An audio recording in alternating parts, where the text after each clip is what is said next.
iniciativa no obté el suport esperat o la comissió no acaba fent la sanció aquesta que hi ha d'indemnització de la Junta Directiva, quines altres accions es poden impulsar? Quines altres accions impulsarien?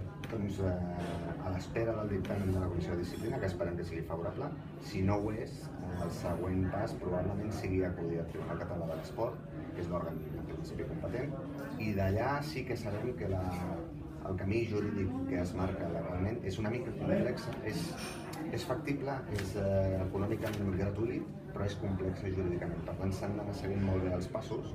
Per això també una miqueta hem retardat la presentació de la denúncia, perquè justament preveient que la Comissió de Disciplina no actuarà com li correspon, hem de fonamentar molt bé, molt bé la denúncia que fem ara, perquè l'haurem d'anar a defensar a instàncies externes.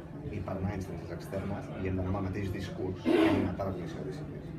Per tant, el camí és primer òrgans interns del club i després els òrgans que jurídicament es vagin